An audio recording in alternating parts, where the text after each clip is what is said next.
She didn't believe in monsters. Not the ones under the bed, not in the shadows, not even in the people who smiled too much. She did believe in pain. The kind that sinks behind your ribs and stays there. The kind that doesn't scream, just waits. Heavy, quiet. 2 months earlier, her brother Eli disappeared. No answers, no body, no goodbye. Just a police report and a few sorry glances from strangers. Her parents didn't speak about it. Friends changed the subject. Everyone moved on except her. Kira stopped eating. Stopped sleeping. Stopped existing except for the nights when the world was too quiet. She walked. No destination, no plan, just streets, cold air, and the distant hope that something out there might make sense. That night, the 4th of November, was supposed to be the same. It wasn't. Hi there, online wanderer. If you're hearing this, maybe something inside you is already cracking. Here we tell stories for the haunted. For those who walk slower, who feel too much, or nothing at all. Subscribe if you're not afraid to feel what they felt. Tonight, we tell the story of a girl named Kira, and the night she was embraced by something that should not exist. Let's begin. The rain had started hours ago. Not a storm. Just a gentle, endless drizzle, the kind that feels personal. Thin, cold drops that cling to your clothes and soak into your bones like grief. Kira walked with her head low. Her hoodie was soaked. Shoes dragging through shallow puddles.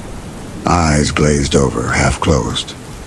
Every few steps, she stumbled not from the pavement, but from the weight of simply being.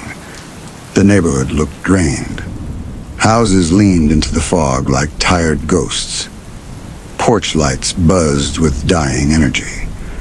The street lights flickered, not enough to guide, just enough to remind her that something still watched.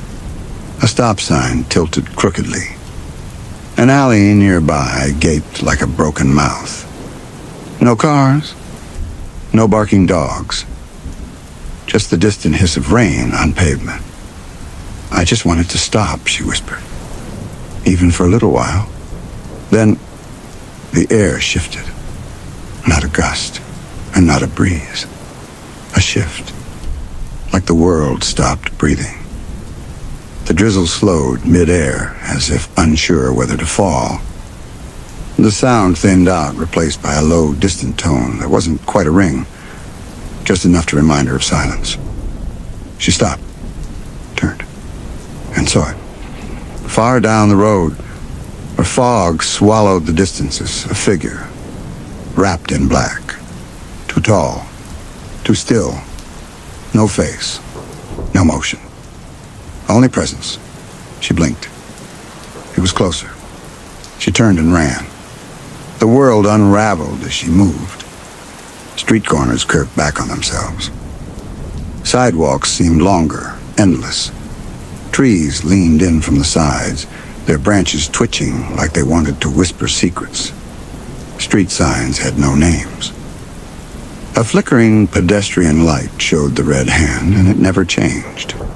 The rain never returned, but the cold deepened, and with every step she felt it following. No sound, no footsteps. But it was there, or worse already, where she was going. Her foot caught something, a crack, a root, maybe nothing at all. She fell. The impact slapped the breath from her lungs. Mud seeped through her sleeves. Her palms scraped raw. Her knees stung. She looked up and froze. It was there, only a few feet away, closer than fear. It stood motionless, yet full of motion, like a film reel of still images, stitched into something almost alive. Its robes were black, but not cloth, more like shifting shadows bound tight around bones that bent the wrong way. Its face was no face. Just shreds of torn cloth and peeling wet flesh, stretched into a mockery of a smile. The mouth curved in gentle brokenness. The absence of eyes felt louder than if it had screamed. And the smell. Old grief. Wet wood. Rotting flowers at a funeral left too long in the sun. It knelt. No sound. No breath. It simply folded itself toward her like mourning. She tried to move. Couldn't. The air pressed her into the ground. She expected pain. Expected her chest to cave in. But what came was warmth. Not the warmth of safety. Not the warmth of love. The warmth of something familiar. Of a memory touching her from the inside. And then the sorrow began to leave her.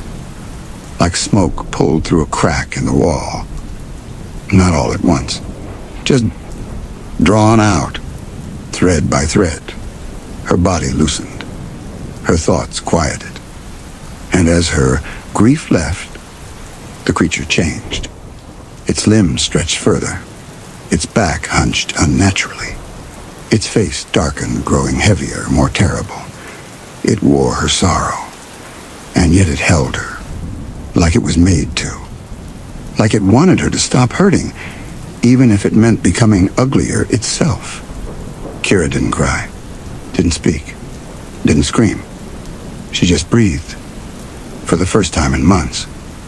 Then it let go, stood, turned, and disappeared into the fog, leaving only silence and rain. Kira sat in the mud, breathing, still, eyes soft, body light, not joyful, not broken. Just, thank you, she whispered.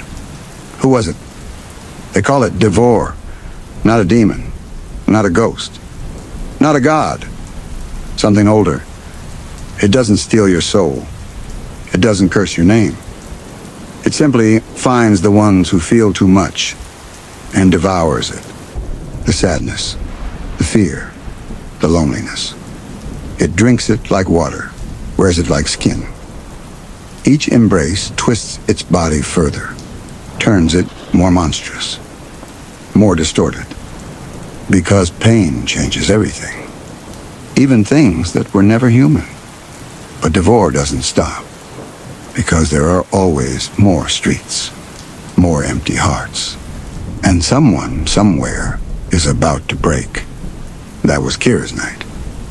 But Devor still walks, and someone else will feel its arms next. Are you ready?